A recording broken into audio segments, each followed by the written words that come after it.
Welcome to a nutty adventure exploring personal growth and wellness, breaking down the stigma around mental health along the way. Let's dive in because now it's time to show me your nuts.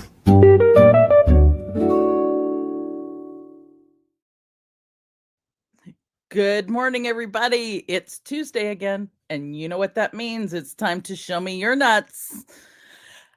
I am so excited today. I can barely stand it. I just can't stand it. I have as a guest sitting in the green room someone who I was lucky to meet, but I will tell you about her in just a minute. I'm going to get my notes so I can be formal for a minute. This month we've been talking about quantum, right? So today, I can't believe it's the end of September. How did that happen? Yesterday was the end of August, wasn't it? Time. It's a human thing. So welcome to our quantum finale. But today is not just any episode. Like I said, we have a special guest joining us for an exclusive masterclass. And when I say masterclass, this time I mean masterclass. Our guest today has taught me so much in such short amount of time. Again, we're talking time again. I have a feeling that may just be coming up over and over again. Has taught me so much in a short time about probably what has become my favorite topic. For example, the other evening I was at a picnic with my husband's work, and we met another couple, and that person, one of the people, said the word quantum in what they were talking about, and I was instantly like, what? and the two of us started bouncing back and forth, and everybody else at the table was looking at us like we were crazy. But we didn't care. We were talking about our favorite stuff. So when I say quantum, I mean, and you've heard me say this, quantum physics, quantum mechanics, quantum linguistics. It's the thing underneath all of the things. It's what brings those two atoms together, and once they're connected, they can never be disconnected. Meaning, once two people have been connected, they can never be disconnected. Once two ideas are connected,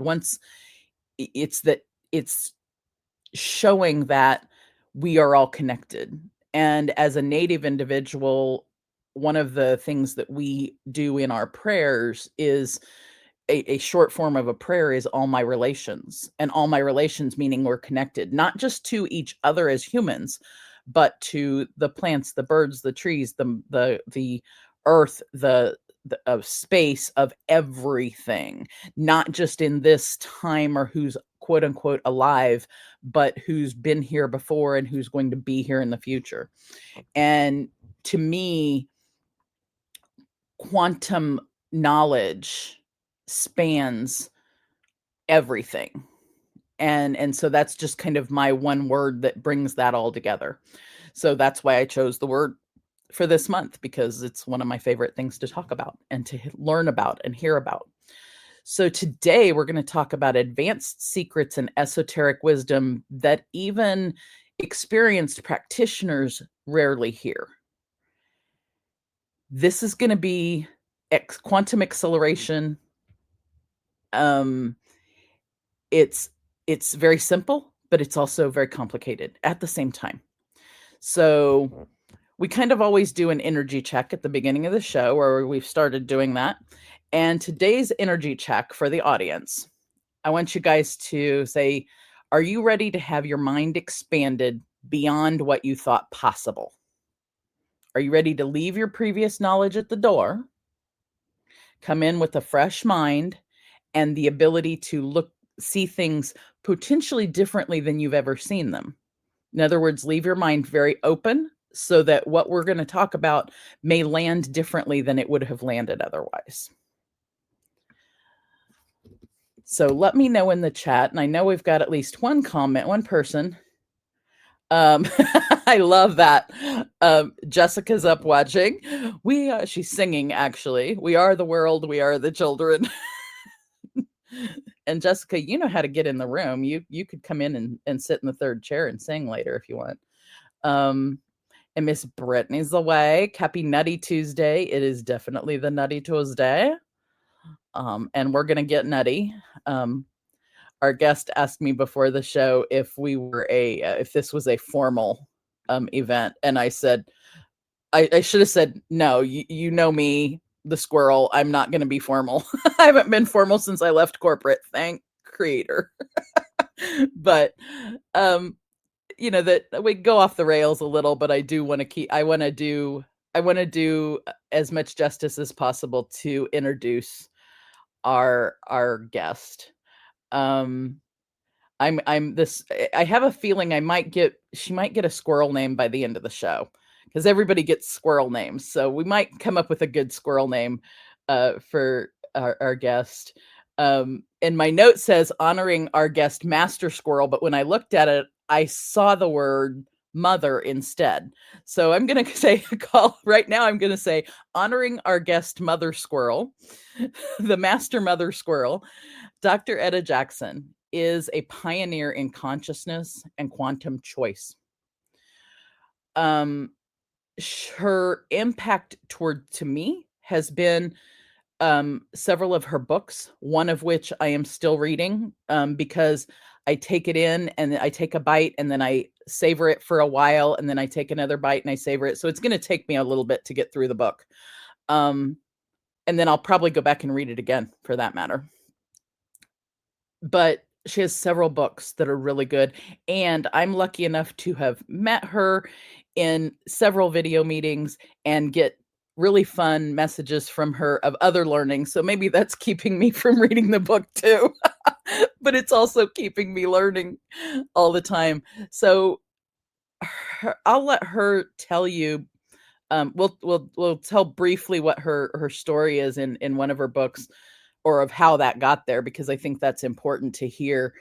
But I would say that her contributions to the field are teaching everyday people who haven't understood the concepts of esoteric wisdom and quantum learning things, teaching them those concepts in ways that they can understand them, and tying together multiple systems, many systems in one place to describe not only what's going on right now, but what's coming.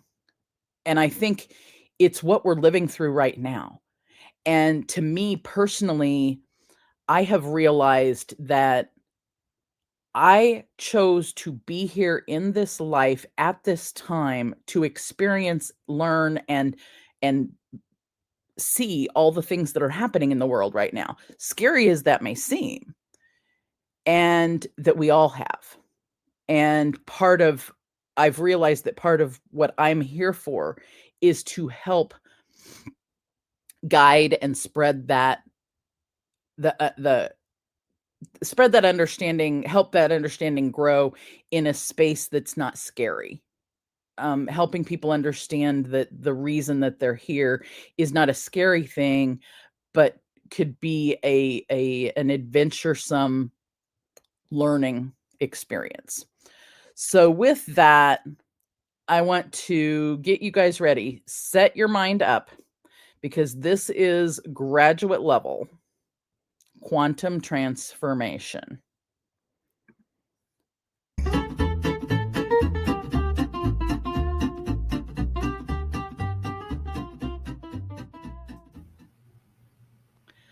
Welcome to Show Me Your Nuts, Dr. Etta Jackson, my dear friend and quantum mother squirrel. That's an interesting one. Yeah, well, it's the one that came to mind, but yeah. We'll see. You might end up with another squirrel name by the time we're done. Okay, yeah, I'm game. Yeah. Welcome.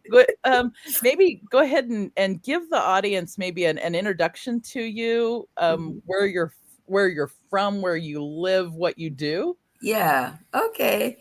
Thank you, Stacy. It's a pleasure being here, and hello, everyone.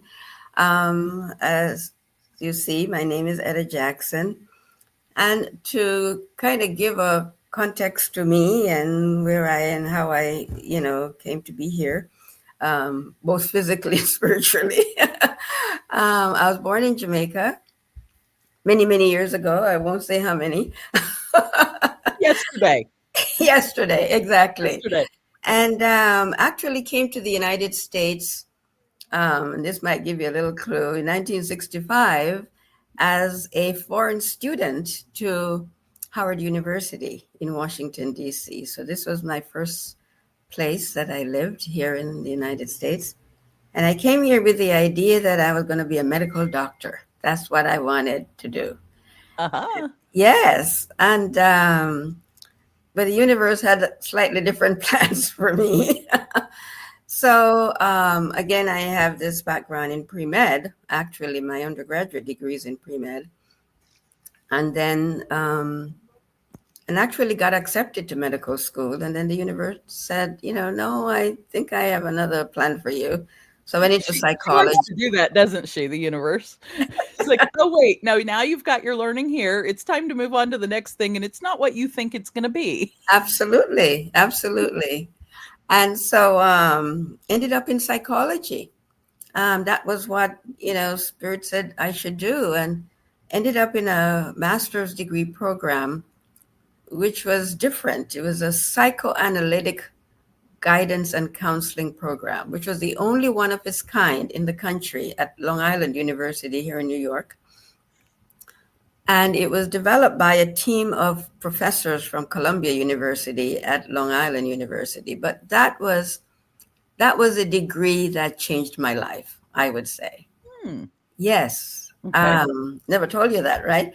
And yes, because I knew that we share our background in psychology and in therapeutic scenarios. Yeah. Because what happened is that I saw myself in every case study that I did. Yeah. So I could see. And so, it was, it's interesting how the universe, your soul, set you up for how your life would unfold and how to navigate it. Because I never thought, I remember when, I'd gotten accepted to medical school, but I had my daughter at that time and was trying to figure out how to do this because I was by myself. And I remember putting my head in my hand and saying, Spirit, please give me some direction as to what to do. And a little slip of paper actually appeared in front of me with the words typed, guidance-counseling. And I had never heard of it before. And I called my cousin and said, what is guidance and counseling? Because I'd always been in the sciences, so I didn't know anything about a lot of the social sciences. Uh-huh. And she said, oh, it's a real thing, and they give a master's degree in it. And so I explored these master's programs in guidance and counseling, and then I found this one at Long Island University. And it was the beginning of the end of who I was at that time, because it opened up a whole new world because I had learned, in my undergraduate degree in pre-med, I learned about the physical aspect, biology, chemistry, physics and stuff. And so now I think Spirit One says, I want you to understand the emotional dimension of who you are. And that was interesting because it kind of the track you have gone and somewhat my track has been as through what I call I have a worksheet I use with clients that is basically a medicine wheel with 4 pieces. Yes. Biological, then psychological, because you have to stabilize the biological. Exactly. Then stabilize the psychological, which is your thinking and feeling. Then stabilize your social, which is your interaction with the people close to you. Yes. Then you can get to the spiritual, which is a continuum of hope to hopelessness. Yes. And that we're constantly going around that, and we're either spiraling up or spiraling down. Absolutely. Right. Absolutely. And so I love the fact that the track you had was following that. You learned the biological to the deep Mhm. part of where you needed to learn it. Then Yes. you went to the psychological. And I Yes. suspect then you also had went to the social and then the Yes. spiritual. And so the next step then was, so I did that master's degree in psychoanalytic guidance and counseling. And then the next step was to do another master's degree in administrative leadership and supervision. There we go. There we go. Ah, and it's fascinating when you kind of reflectively look at it, like you're just saying, and you Mhm. see how this agreement that you made to come here and the work that you came here to do, how spirit guide you step by step if you will listen, you know, Mhm. and then And sometimes when you don't listen, it's just a knock on the head. Because mine was, absolutely. I was gonna be an engineer out of high school. Oh wow. And then life happened and boys happened. And Hmm. the boy that happened ended up being an abusive relationship. Yeah. But after that relationship, I couldn't get myself back into the same place to go to school to do the engineering. But Engineer. I'd had science and math and Yes. those things and computers and tech. And Hmm. so a lot of people will meet me who met me in my early career were like, you're a social worker. What are you talking about Yes. tech for? What, you Hmm. don't know anything about tech. And I'm like, excuse Yes, me, I hang on. do. But wait, there's more. Yeah. And it's so funny because then I went and got my social work degree Hmm. and I was working in that. And I had made the mistake of saying, I'll never go back to school, not Hmm. realizing our unconscious mind doesn't know the word not. And it heard I was Absolutely. going back to school. And so sure enough, 13 years after the first master's degree, I end up with a degree in public health. So Yeah. I had my sciences, then Hmm. I had the psychological in, as a Yeah. therapist. Hmm. Then I went to public health and got the social. Hmm. And then and I had no idea. I didn't do a master's degree, but my master practitioner certificates Hmm. that brought me into NLP, MER, and hypnosis Yes. with Timeline Yeah. brought me into the quantum world, which brought me back to the spiritual. Hmm. Hmm. And it's not that I don't know that everyone goes through those four things as far as their career and their Yeah. purpose. Yeah. I do think that's Or something maybe you'll want to sometimes, share. maybe because they haven't really stood back a little Mhm. bit and look at it. Well, I think we go That's, through those things on a daily basis. That yes, I teach it. absolutely. I teach people that one as far as how to keep yourself kind of stable on a daily basis. But Hmm. I hadn't actually looked at it from that. I hadn't brought myself up higher, that higher Hmm. view until Hmm. you were speaking just a few minutes ago, and then realized not only yours was that way, but that mine had been that way. Yes, And that's exactly. something that you and I share. So Absolutely. That's what it was so interesting listening to you, say that because they're so similar. Yeah. uh-huh. And so um I've known since I was very young that I had come to the planet. And I keep saying that I came here. I didn't just, happen here. It was a conscious decision to come to the Conscious planet. choice to Yes, be a here. conscious choice to be here. And of Mhm. course, at that time, 6, 7 years old, you don't know what that is. But I knew, and I used to tell my mom, in my cells, I know this, not in my head, in my cells. Oh, Yes, yes, I was clear about that. I knew that I had come to the planet to help with the liberation of humanity. But of course, what those mm. words meant at 6, 7 years old, you don't know. And so it And was you knew interesting. that specific phrase, Yes, but exactly. you Yeah. didn't, and you knew it in your cells, but you still didn't weren't at the place of understanding what the phrase meant even. Meant. Yes. Oh, that's amazing. Yes. Yeah. And so it was as my life unfolded that I got to, it's like a book that begin to, open itself up to you so that you can Mhm. read it because now you have the capacity to Like read I'm picturing a pop-up book also. it. Yeah. It's a pop-up book. You open a page and everything kind of pops open. Ah, yes. And over the years, it's like page by page, you get to read the next chapter Uh-huh. your life and what that statement that you made way back then really meant. And Right. so, yeah. So my life unfolded. I've been in religion, but I've always been spiritual. I used to tell my mom, I said, I have this knowledge from over there, whatever over there was in my mind. But yes, I had a lot of knowledge that I brought back into this incarnation, and so when I was young, I had difficulty explaining that to people because, imagine at 6, 7 years old talking about this stuff. And, it's like, and I remember my mother said, where do you get these things from? Because they were well, even, if you think about it, if I'm thinking about it, I think at this point in my life, I understand that we all bring those things back, but we can't always see, feel, and understand remember them. it. Yeah. We don't always remember them until, so it's, in a way, it's not just understanding your choice, it's remembering your choice. It's remembering your choice. And it's not until you get through that stabilizing of the body you're in, stabilizing of the psychology of what you're doing, stabilizing in a major way, of your life, the social interactions, that you can focus on the spiritual. And when I say the spiritual, I'm not meaning any particular religion. I'm meaning your understanding of your higher self, who you whatever are. that is for you. Yeah.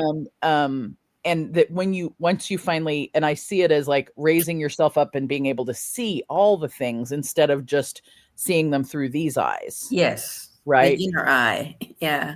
Yeah. And really being able to raise up and see the vision of the totality of everything. And I and that's, I think, one reason I really love your book, because you bring in lots of different aspects of different religions, different cultures, different knowledge bases, and you bring that together. And I'm talking about the book, Understanding My Choice. Your choice. Understanding your choice, correct? Yeah. Your choice. Yeah. Your choice. And it's, you bring those in, but then it's also that looking through, you bring it back to where a person can understand it through their personal lens. Yeah. So just to give context to that book, because I think it's so central. And, we've talked about how it came to be that, and it's actually this month of September, 50 years ago, 1975. 50 years ago this month? Yes. Oh my gosh. Okay. September. That deserves it. So for us to be talking about this at this moment. Yeah. Yes. It's around this same time, September 1975, 50 years ago. I was in Brooklyn standing at the stoplight, which we don't usually do in New York. Then this light, which from I was young, always overshadows me, and said, write this title down. It's the title of a book that you will write. And of course, I was like, what are you talking about? Me?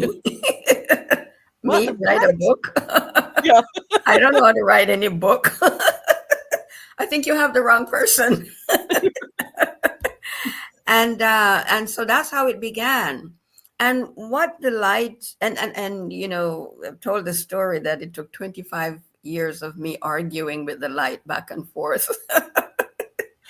Because I was convinced that it wasn't me, that you had the wrong person. and so I kept, ignoring the light. And I was going to say, and how that worked, you argue with the universe. That's why I can laugh about it now. It's like, yeah, good. They're like, the universe is like, here, hold my beer. Watch this. She's going to write the book anyway.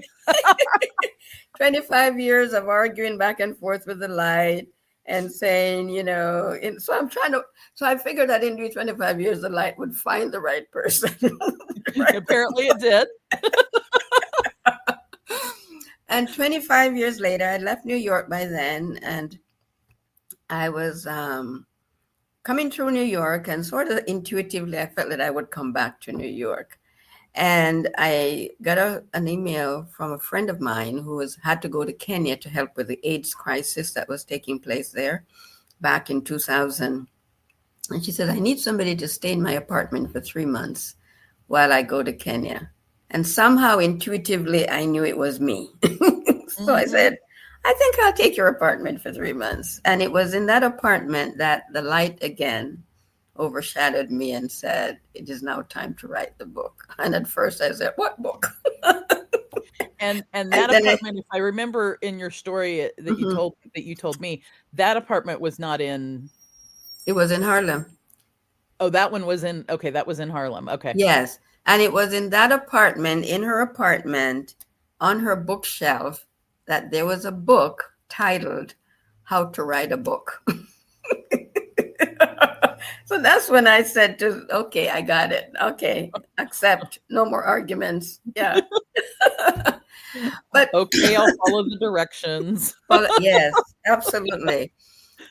And so, but by then, though, 25 years later, I had grown spiritually, and the title of Understanding Your Choice wasn't so abstract to me anymore. I had joined this esoteric order called the Builders of the Adytum, which is profound.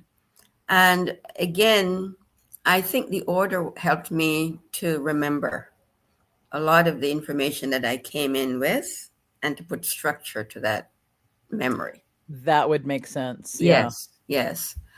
So that played a great role in me writing the book, because then I, had concrete knowledge. Because one of the things that the light wanted me to achieve in writing Understanding Your Choice is, one, the title, Understanding Your Choice, helping humanity understand that they did make a choice to come here to planet Earth and at this time.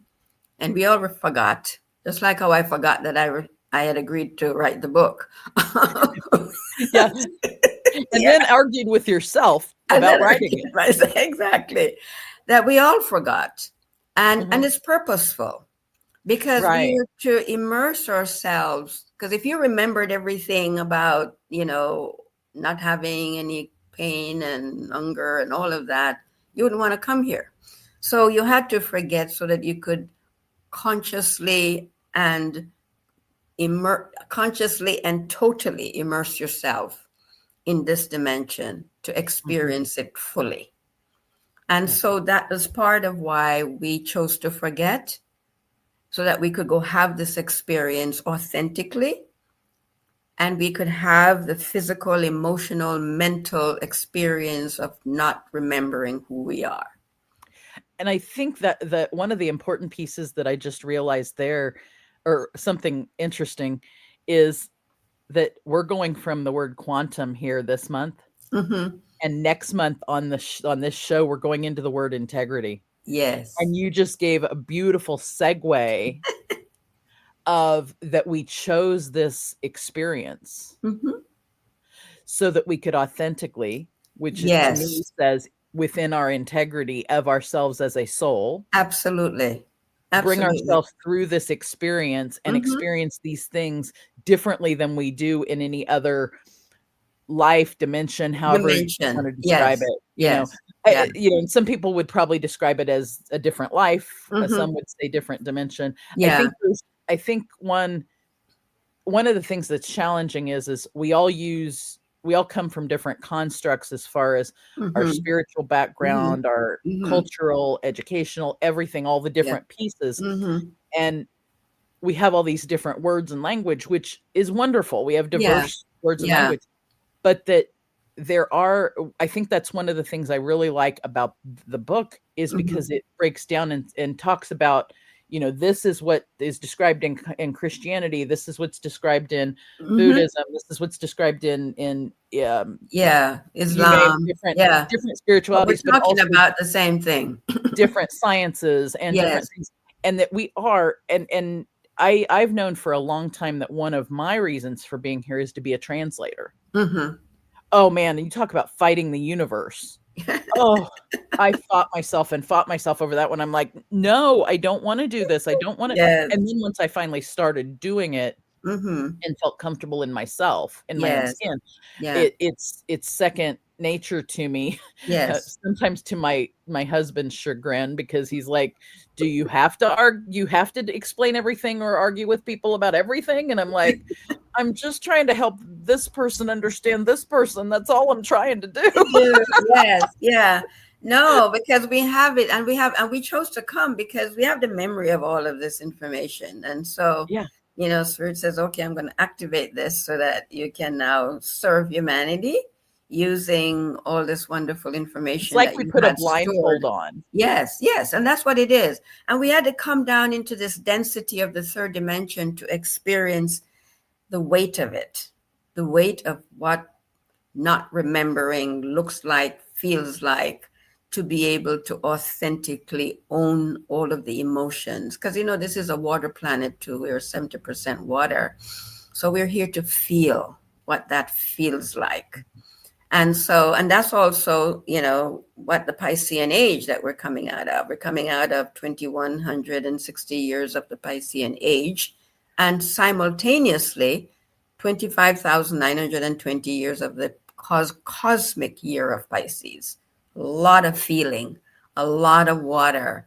And so here we are now at this juncture, this turning around point. And interesting that it's turning at.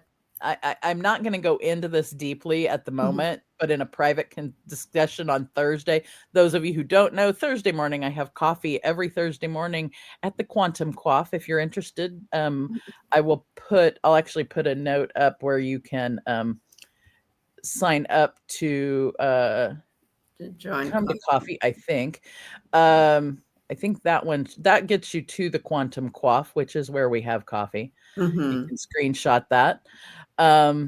But that interesting that you use the phrase turning point has come up in modern society in some news stories. Yes. Because as soon as that did, I was like, oh, yes, that's the sign. That's the sign that, because I knew from talking to you before, we're coming on this turning point. And I'm glad you brought that up, because we're going from that Piscean age. Yes, into the Aquarian age. It's a there we go. So turnaround. yeah, what does that kind of like for us mere mortals who don't understand the esoteric as much? Well, what does it mean that we're doing this big change that's happening? I think a lot of people feel it. Yes. And they feel something's different, and something big it's like, I can't remember which Broadway show it is, but something about, there was a song about something big is coming. It's coming. Jessica, if you're in the happening. chat. Yes. And it's a quantum leap that is taking place. And for a number of reasons, Stacy, because again, and just to go back a little bit, the light also told me that I should couch the writing of that book, Understanding Your Choice, in the story of the prodigal son. Aha. And so if you remember, and this is the esoteric version of the prodigal son, not the religious. Which I was going to say, which is slightly different than the biblical known version. Exactly. Right. He didn't commit any sin and did any wrong, and he wasn't thrown out of the father's house. None of that.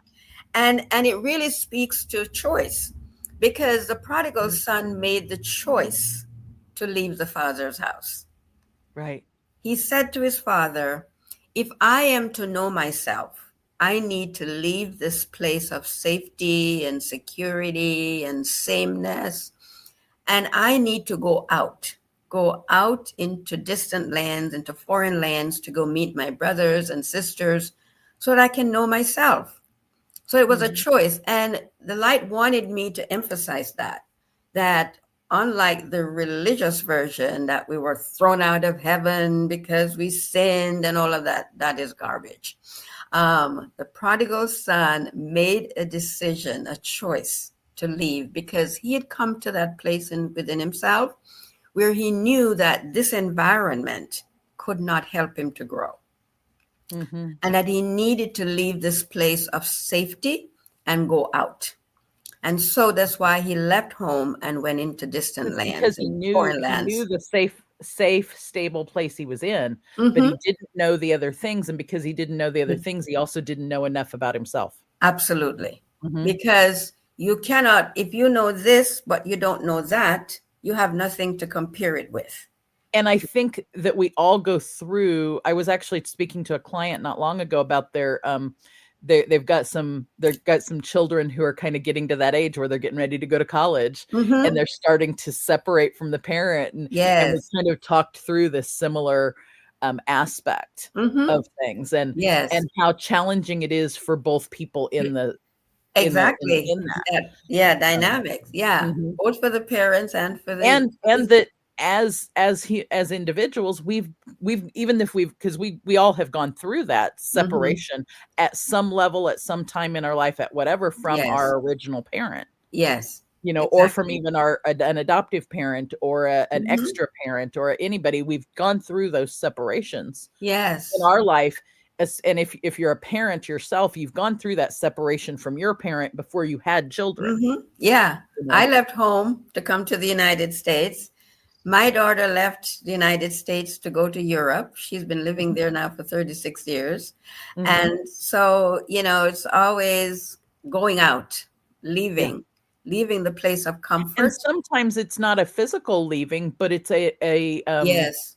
Emotional. not an and sometimes it's emotional. Sometimes it's just in the way that you live your life, Yes. right? Yes. Hmm. Mine was actually more of a spiritual leaving, a Hmm. difference Yes. a Hmm. difference in understanding spirituality. Hmm. Not not Absolutely. not a And total the leaving. courage to leave, Mhm. because what was important to note is that the prodigal son at that level of maturity where he knew he needed to leave. Yeah. Because you need to know when to leave. When I have gotten everything that I need thus far from Mhm. this experience, and I need something else, I need something more. And And so what is and after you get the more, what happens then is after you've gone out and gone on the journey, yeah, so then what? and as the story of the prodigal son relates, he went out and he was, is described as Jewish in the story of the prodigal son. And he went out and he did everything that was contrary to what his teachings, um, So were. he rebelled? Is that what you're He rebelled. He ate pig's feet. He ate all of the things that he would not have been allowed to do at home. He did. He asked his father for his portion of goods, which means money. Um, and the father gave him his portion of money. And he went out and he spent it all and he did everything. He danced. And, I mean, you name it. Kind of what we're doing here on this planet. We've done it all. We've had I all kinds of different experiences, broken all the rules.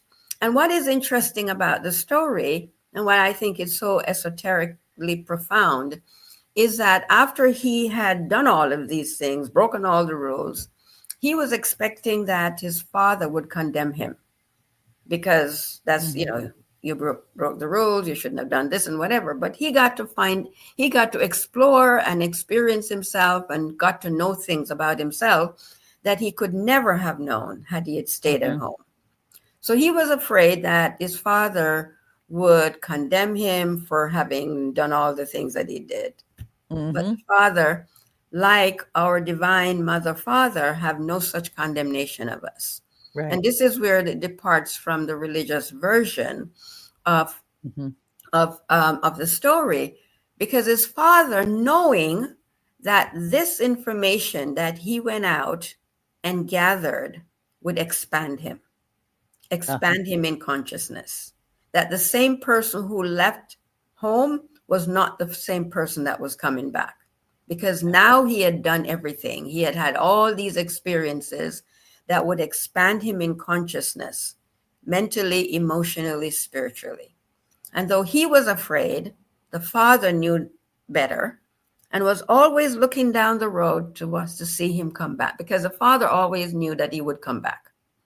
Just like how we're all coming back. This is, and I'm using the analogy of the turning and coming return, back. the path of return.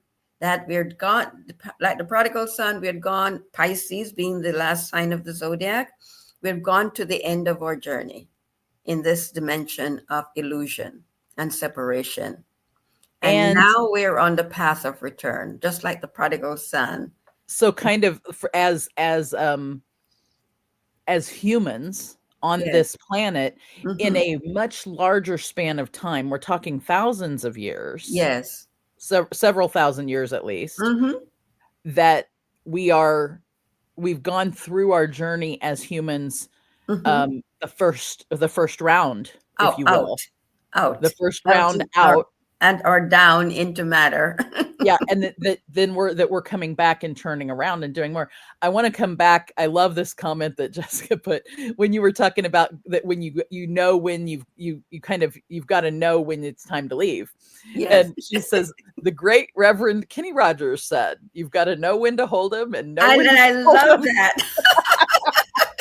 I refer to him a lot, know when to hold and I need to know when to walk away. And you've got to know when to walk away and know when to know when to run. And know when to run. Exactly. Absolutely. And this is the profundity. And so it is important that we grow and mature as individuals so that we know when to leave, we know when to walk away, and we know when to run. And so all of those analogies are just perfect. And so now, talking about that quantum. So I have also likened, and the light, when I was writing Understanding Your Choice, told me to use the analogy of grade, the grades, the 12 grades in school, to use to explain these 12 cycles. 12th grade is like, because Pisces is the last sign of the zodiac, and it's a 12th sign, right? Okay. So imagine that you're now in 12th grade. We've graduated. As humans, we're in 12th grade. Yes. But yes, we also have to come back around and start again. So no, but in a different way. In a different way. Yeah, because the prodigal son who went out is not the same prodigal son that came back. Because he's been through these 12 grades or 12 stages of development. Right. But it's those 12 grades in that stage of development, because there's still more out there. Yeah. So now you went through those 12 grades and you learned all of this. Because with the prodigal son, there's a part in the story that says he came to himself. And that coming to oneself is taking all of that information that you've gathered over those 12 stages of development and pondering on them, reflecting on that information. What did I learn? What was the journey all about? What did I know about myself physically, emotionally, mentally, spiritually? Right. Because now on this return journey, I'm a different person. I've gathered information. I've gathered knowledge. Now I must make meaning out of that information that I've gathered. And I'll also, I one of the things I kind of highlighted a minute ago, but I want to highlight again in a different way, is it from my field, from social work, we and from public health, actually, we learn things, how to impact. People may not know this about social workers, but we work on 3 or 4 different levels. Okay. So social workers work at the micro, which is one-on-one with individuals, at the meso, which is like with small groups like families and small groups of people, and then the macro, which is like at society level. So we work with individuals, families, and macro, we work with advocacy, like for policy and such. Then in public health, we work with we don't really so much work with the one-on-one in public health. We work with the small groups like families and small groups of people. Then we work with society. But then we also work with we go beyond macro, and I'm going to call it really kind of into the quantum to an extent, because we work planetary with like environmental health and things like that. So my personal perspective is now, once I added that, I work all the way from the micro Mm-hmm. all the way to the Mm-hmm. quantum. Yeah. And what the things we're talking about, you've Mm-hmm. got that individual journey of an Yeah. individual person. You've got Mm-hmm. the journey of a family or a small group of Yeah. people. You've got the journey of society, Mm-hmm. and you've got the journey of the planet. Yes. Because And and in that, all four simultaneously. absolutely. Mhm. Because he, the prodigal son, was really preparing, just like you talked about the meso and the macro. He was preparing himself to serve the larger whole. Because what he didn't realize is that the father, knowing how much knowledge and how much consciousness he had evolved, was now preparing him to serve the larger whole. So he Mhm. ran, put the cloak around him, and welcomed him back home. No condemnation, you know, knowing that this person now I can put in leadership to serve the kingdom, The the larger larger. whole. Mhm. And to what you were just saying. Yeah. Because when you prepare yourself, you're talking about quantumness. When you are, because as you grow, physically, emotionally, mentally, you evolve, you become a radiating force.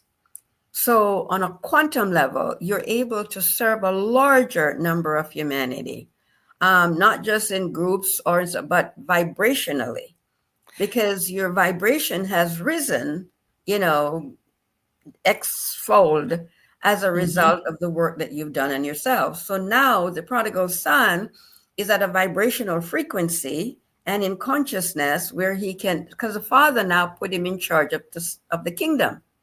Because he Mhm. says, now you have the consciousness to be able to serve the larger whole, which is an analogy to what you're talking about, as you Well, prepare. and that also brings up another book. Last week we talked about books. Mm-hmm. So we talked about 4 books. We talked about Dr. Matthew James and his book, Mental Emotional Release, Mm-hmm. which is the process that I'm trained in that I help people with. Yeah. And it works on their timeline. Then Mm-hmm. we talked about Biology of Belief by Dr. Bruce Lipton. Yeah. Then we talked about The Holographic Universe by Michael Talbot. Mm-hmm. And then we talked about Understanding My Choice or Your Choice by Dr. Etta Jackson. And of course, I Oh, did that wow. on purpose.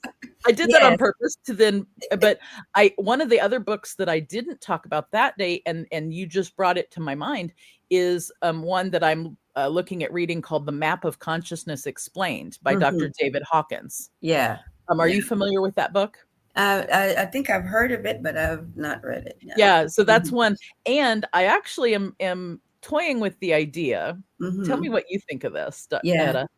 I'm toying with the idea of having a book club Oh, that would be fantastic. Yeah. of people that meet once a month and we talk about books. And it's the name of the book club would be the Mm-hmm. Quantum Quill Quest. Oh, wow. Triple Interesting. Q. Yeah. I love alliteration. Yes. Yeah. Alliteration and metaphor are how I do Yeah. life. Yeah. But it's you know of people who are interested in talking about these types of topics Mm-hmm. and reviewing a book. Yes. And I've been hinting at it and thinking about it. I Yeah. have a Should do uh, it. I actually have a go brunch room that's already set up for it. Okay. I'm just gauging interest. So if you're in the audience or if you're watching this later and you're interested in Triple Q, send me a message that says I want to do Triple Q. And Okay. Yeah. Etta, if you're interested, I'd love to have you help Oh, us I'd love to. with that group, because I think it would be really cool to have small group discussions Mm-hmm. about Mm-hmm. and do like read a book and talk Mm-hmm. about, because there's so many great books out there Yeah. that have different pieces of this information. Mm-hmm. And then I think it's probably just because like attracts like, Yeah. that when you know this, you can't unknow it. And Absolutely. because you know it, and when you talk about it, the other people Mm-hmm. who also Mm-hmm. have their own glimpse of it, Yeah. we start to attract each other. Absolutely. And I That's the quantumness, because quantum everything does, is and I'll say, interconnected. like magnets. Yes, absolutely. We With a connect with negative each and other that way. positive pole, because that's also something that I want to go into in understanding your choice, because many people have so much difficulty with light and dark, the pairs of opposites. Yeah. And, just like you just described a while ago about the magnet, the negative and the positive pole, this is the experience that we came to have, Mhm. and because we've been sort of oriented religiously to believe that anything that is negative, whatever we call negative, we should shun, then that has not really been integrated in their experiences and why they're out of balance. Back to your, Libra. Yeah, it's my Yeah. I came Yes. into, Yes. and what's weird was I was supposed to be, I can't remember, is it Capricorn or that's January 1? I remember you saying that. Yeah. And My mom was due to have me on January 1st, and I showed up yes, in October. I was like, yes, no, and I'm going to be a I want Libra, in, and I like do a everything. I Capricorn. do everything early. I've Yes. done all my life. I was born early. I wasn't supposed to live 24 hours. Oh my Here I gosh. am, quite a few Yeah. 24 hours later. Yeah. When the universe, or when they said you're only going to live 24 hours, and I don't drink beer, but I'll say, here, hold my peanut butter whiskey and watch this, and here I am. And I here you love, are. Yeah. So, Jessica's got another comment for us. So I want to break this one down. mhm. Is we do not need to lose knowledge of human individuality as we move to serve from the higher perspective. This unfortunately is a real problem because people fall through the cracks um for the greater good. I'm hoping to understand what you're saying, Jessica, and I know you know how to get to this stage, and if you want to, I'd love to hear from you. Yeah. um But part of part of this coming down into the density of third dimensional reality, again, like I said, was to forget so that our experience in this dimension could be authentic. But now we're again like the prodigal son. We're returning. It's a reversal, and this is Aquarius, which is the age of the brotherhood of man, and it's about technology, oneness, unity, revelation, well, and brotherhood. I think what she's saying, and I think it's important, is what I take here is we don't need to lose the knowledge of each of us being individual when we move to serve from the higher perspective. And I think that's absolute. And If this I'm is understanding, exactly what Aquarius is yeah, if about. I'm understanding the comment right, is yeah, Yes, we actually want yes, to move up to see that we are all individuals, yes, but yes. that we are all individuals who are connected, and that it takes the diversity of us as Absolutely. individuals and the Absolutely. beauty. I call that like the tapestry of Yeah. the quilt. And I'm going to bring up one of our first And to what she's squirrels saying, there. The cashew quilt. There's all different there's all different pieces of fabric in that picture absolutely. there. But all of the pieces together show us that squirrel, Yeah. But right? as the ancients say, you must know yourself. Like the prodigal son is, when I know myself, I can know you better. And so this is why the whole dictum for humanity is man know thyself. Because what the prodigal son realized is that he as an individual, having come into a better knowledge of who he is, can even better appreciate his brothers and sisters. And he did it by understanding who his brothers and sisters were. Yes, but in the Right. process, he got to know who he is. And in the process, then he knew Because the himself thing better. is that your brothers and sisters are inside of you. And that's where we get, and when you Yes, get to the point where you understand that the reason that you understand yourself is because you've held up a mirror, your brothers and sisters have held up a mirror to help you understand, and by holding up the mirror to each other, we understand ourselves and each other better. yes. But it's not just when you understand who you are physically, emotionally, mentally, and the construct of who you are, you get to understand again the quantumness that I and my brother are one. and I don't just believe it because I had a nice social interaction with you. I come to know that. Yeah. I know that we are connected. Yeah. And because in knowing yourself, you get to understand the divine construct of the universe, of the human body, because the body, everything that is outside of you is inside of you. Mm-hmm. So when I know me, I automatically know you.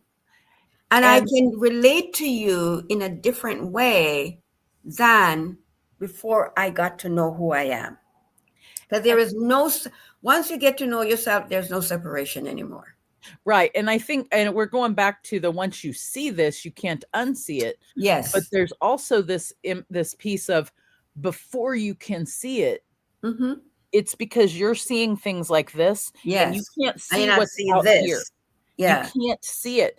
And so you have to, and it's very scary too. Don't get me wrong. You have to take the blinders off. Yeah. On purpose. So like what we started the show with of leave your prior knowledge at the door and come in with the most open mind possible to understand it. And that's a hard thing for us to do. But this is what the book is about, though. Exactly. And as we were talking about earlier before coming on, is that the book takes you through a systematic step-by-step process of understanding who you really are. And in that knowledge of who you are, the separation ends. Because once you come to know yourself, then everything outside of you becomes more understandable. Right. And I think connection is the separation ends, as I said. I think Jessica's comment here is beautiful, is then we must create the space and the trust that the other will come to know thyself for themselves also, and that we must not infringe on that. And I think what you just described, Jessica, is my description of that is that 8.2 billion people on the planet minus 1 equals respect. And let me describe that that formula that I created there. The reason I say 8.2 billion minus 1 is that I am the only one that knows this inside here. I'm the only one that knows how these two eyes and this body understand the world. Even though I also, and I know me, but I also know that I have to know that I only know me, and I don't know the other 8.2 billion minus 1. And I have no way to know exactly what Jessica, Etta, PD and Q, any other people, I can't know what exactly the way they know. And if I were to say, oh, what I know is better than you, or what I know is not as good as you, or what I know is what you know is wrong, or any of those things, that is disrespect. Yeah. So if I understand that that 8.2 billion minus 1, I have to be respectful of them by understanding, being, and saying that what their reality is valid, real, and where it should be. Yeah. That truly is when you understand respect. Yeah, exactly. Because when we come to realize that each one of us is a unique aspect of the one. Yes.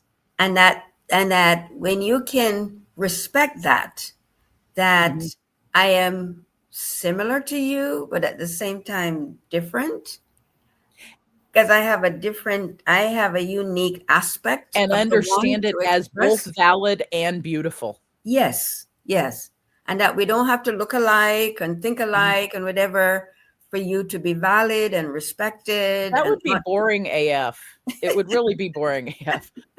Now, I also love this comment, and I want to kind of wrap us on this one. Is the age of Jessica is the sun, the moon, Venus, and Mars all day.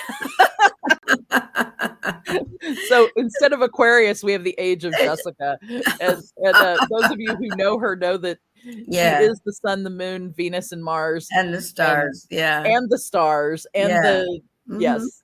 But I want to just say this, again, we're now again on the path of return, and we've entered it. We've entered the age of Aquarius, and Aquarius offers that we come out of this fog of illusion and separation into this remembering that we are in fact one, and that the planets of Neptune, Uranus, and Pluto are helping us to accelerate that. And so, talking about quantumness, this is how these three outer planets that you could describe as quantum planets are helping to facilitate the quantumness of our return journey.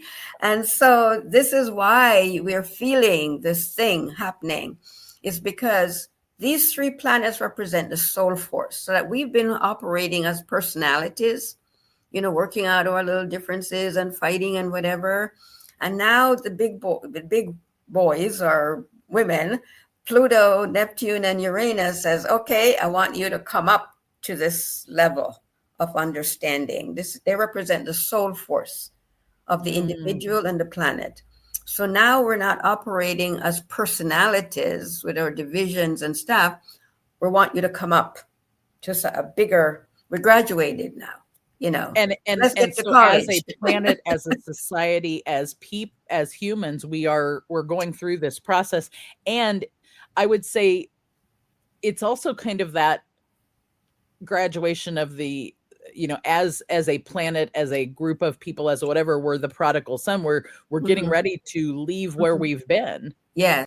And go in to be able to truly understand who we are. And interestingly, the age of Aquarius is called the age of reason.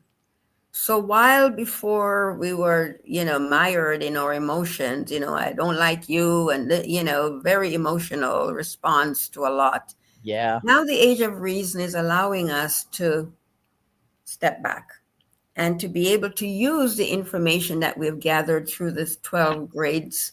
Now we have the capacity. We're in 12th grade.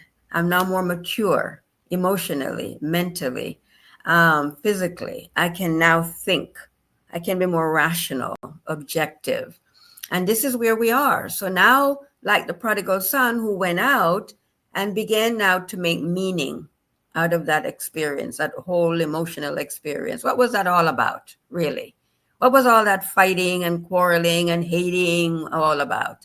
And now, because we have the mental capacity and the emotional maturity to be able to make sense out of what we have experienced over the last 2,160 years, we can now then move on a different path that is more mature, that's more focused, that's more collective, brotherhood, oneness, because now I understand.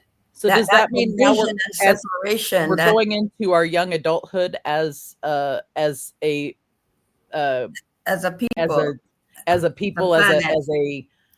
set of beings, as a planet? We're going into our young adulthood, and we're getting ready to go.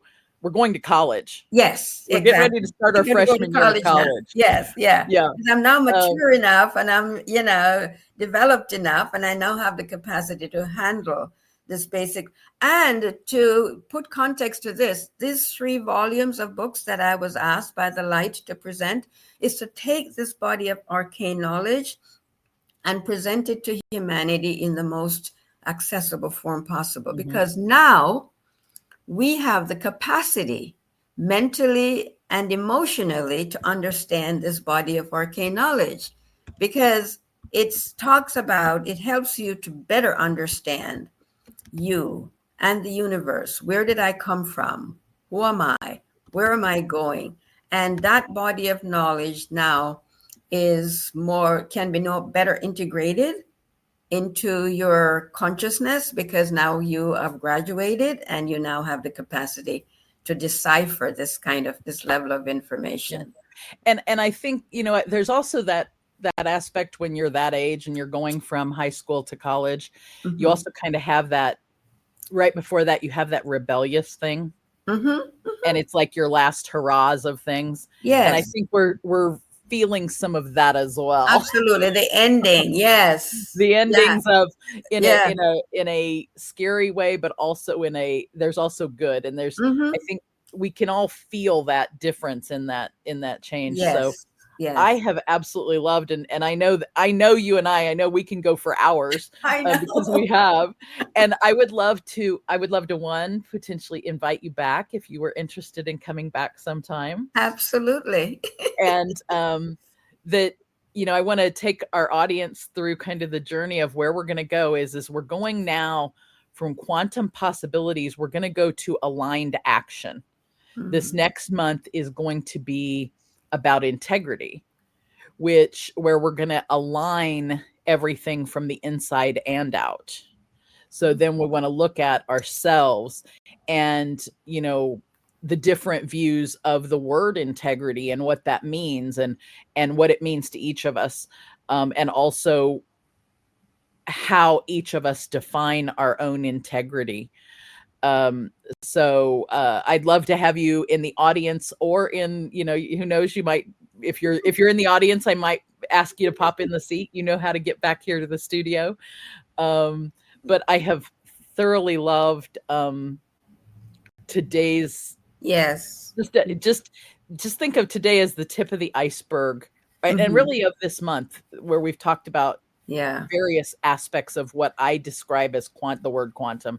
Mm-hmm. And again, that's just my description, know.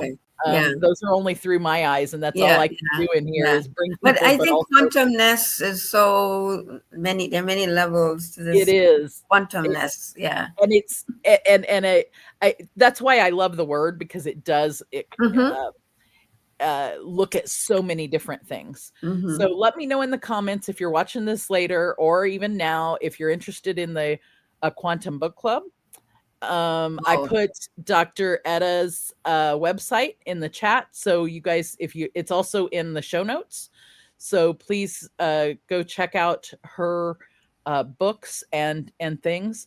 Mm-hmm. And I want you guys, think about, how are you living in full alignment with your own personal quantum truth? And I'll leave everybody kind of with that. And Jessica says, thank you both for a great show. I have appreciated having an audience for us to bounce ideas and things back and forth with. That's there wouldn't be a show without an audience, because then it would just be us making a video. And so I truly appreciate having people there who are bringing us their thoughts and feelings and things as we come up. So everybody, next week, some more Show Me Your Nuts. And thank you again to Etta. My pleasure. I appreciate you beyond this show. So, thank you. We'll see you guys all next week. Okay. All the best.